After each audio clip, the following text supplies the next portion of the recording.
there cannot be empathy without love, right? Empathy right now is something that we really, really, really need so much.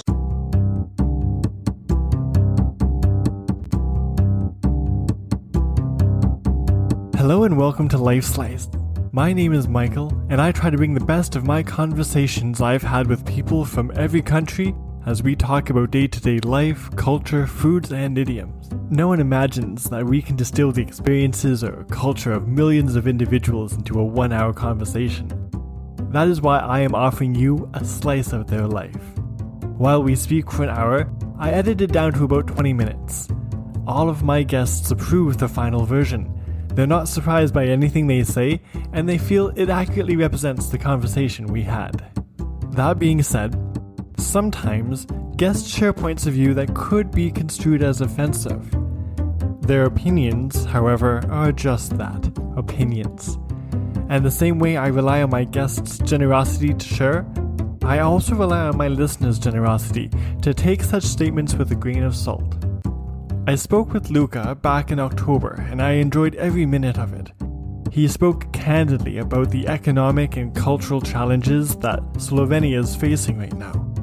Luka also shared his memories growing up in Yugoslavia and his optimistic hopes for his young daughter's future. The Republic of Slovenia is a small mountainous country that borders Italy, Austria, and Croatia. Slovenia is the northernmost part of the former Yugoslavia, and it was the first to become a sovereign state. I know you'll enjoy this conversation. All right, my name is Luka. I come from Slovenia. I am 42 years old. I am multimedia technician, but I do like everything.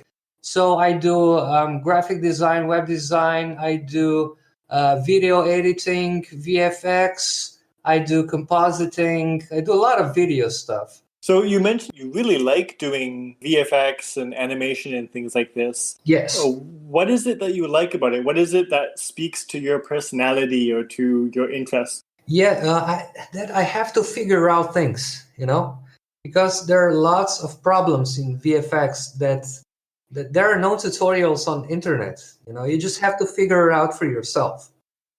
The joy and the happiness when you figure things out and it looks really, really good. When you have a problem, there's no tutorials online. You have to figure it out yourself. So what's your problem-solving method? Sleeping. Oh, really? How does that help? Yeah. I mean, if there's a huge problem, I usually just go, not immediately. I found out that the best decision I made were the next day. Okay. So you just let your subconscious to do her things, and the next day you have very, very good answers prepared. But if the time is relevant, I just go for a walk. Just go away from computer, and I take my dog, I go out, I come back, and everything is fresher. Not focusing on the problem so specifically allows you to come at it from maybe a different angle? True. Luka told me about the current job market situation in Slovenia, and at the time of recording, he too was looking for work. The crisis he mentions was the worldwide financial crisis that started in the United States in 2008 with the collapse of a huge investment bank. Soon after, the sovereign debt crises started occurring, notably in Greece, Ireland, and Spain, which pushed the whole European economy down. About 10 years ago, the money was really, really, really good. But after the crisis, the prices just started dropping really, really hard, Okay. So there were lots of people who just stopped working in VFX industry. A lot of studios just shut down because even the movie industry is not respecting VFX artists. It almost died out in Slovenia. VFX has totally been gone in Slovenia, and you don't have any gigs, you don't have any jobs for VFX. That's out. If I wanted to pursue a career in VFX, I should move out from Slovenia, but that's not my intention because I have a 7-year-old daughter, and I decided to be the father first and career second. What's her name? Her name is Ronja. That's name from a book from Astrid Lindgren. But she wrote a book about this little girl. And the title of the book is Ronja, the Daughter of Barbarian. And she's very, stubborn, and she's very independent. And she just do things her own way. And me and her mother, we both read the book when we were kids. And it stuck with us. What future do you see for Ronja later on? So she's 7 now. So what do you see her future like in, let's say, 10 years from now? That's a good question. Hopefully, she will be in high school. In 10 years, she will be 17. Yeah, but let's bring out the best scenario. So she's in high school. She has her first boyfriends or girlfriends, Yep. I hope she will be very good in school. She will know what she wants to do in her life. Of course, I'm afraid for her future. Not in 10 years. I think 10 years will be okay. But in 20 years, being parent right now is not very nice job, because the future is so uncertain at this point that I think a lot of parents are afraid, for their kids. Afraid because of the uncertainty or afraid because of something else? Yeah, not about uncertainty. I mean, if we won't fix something soon, really, really soon, there will be consequences. A lot of things will change geopolitically in next 20 years. You will have hordes of immigrants. I mean, Bangladesh will be flooded. You know how many people live in Bangladesh? You know how many people live in India? And those people will have to go somewhere, Yeah. And Central Europe is a perfect place. In Europe, everybody is afraid of immigrants. Countries are closing their borders. You can't stop hungry and thirsty people with closing borders, You just can't. I'm not afraid of them. I'm afraid of reaction of countries that wouldn't allow them to come in. Where can those people live? That's why I'm afraid that people will be polarized more and more and more. So that's why I'm a bit afraid. But I think that she's smart. I am afraid, but I am confident in her, in the future her. That's a good optimistic viewpoint. Cautious, but optimistic. Exactly. Let's move on now from predictions to some questions about Luka's way of looking at things and his morning routine. What makes a good person, or what makes a good, say, citizen of a country? Well, in 2090, I don't think that countries are relevant. I mean, we are all global society right now. Yeah. And I think that the common thing that should be the most important is love. I mean, there cannot be empathy without love, right? I agree. Yep. Empathy right now is something that we really, really, really need so much. If we think of ourselves as members of a global community, what can help us to show that empathy, to cultivate that love? Understanding. The easiest thing right now is just to say, I don't understand, I am afraid. And because I am afraid, I will start to develop hate. So, hey, I want to know how it is for just like the day-to-day life of someone in Slovenia. What's the first thing you do when you wake up? I make myself coffee. How do you make coffee? Turk style. Always, my friend, Turk style. What exactly makes it Turk style coffee? First, you boil some water. Then you put about 2 or 3 spoons of grounded coffee in it's a special pot. You put about 2 or 3 full spoons of grounded coffee. You mix it. You wait a couple of seconds to let it fall down. And then you bring it back on the fire. And then it rises. You put it off. You wait until it falls down. And then you put it on again. So you do that about 2 or 3 times. So you bake this coffee or in the water. And then the next thing is I take my dog and we go out for a walk. So it cools down a bit because I don't like the molten, lava hot coffee. With a strong Turk-style coffee in us, we now talk about beauty and Slovenian cuisine. Where do you think is the most beautiful place in Slovenia? Oh, in all Slovenia, man. There are so many beautiful places, so many hills, so many mountains. We have so many lakes. We have seaside. We are one of the rare countries that you can ski in Alps and swim in Adriatic in the same day. We have castles in caves. And we have baby dragons. Dragons are kick-ass. The symbol of Ljubljana, the capital city of Slovenia, is dragon. We have also the best prosciutto in the world. The one from Slovenia, from Karst region, is the best thing in the world. What makes it so good? The wind. The wind? Yes, the wind. We have this special wind called buria. Okay. It's very special. It has the moisture from the sea, but it's not too moist, and it has the temperature. Everything is right, you know. They are drying on that wind, and that's what makes them the best in the world.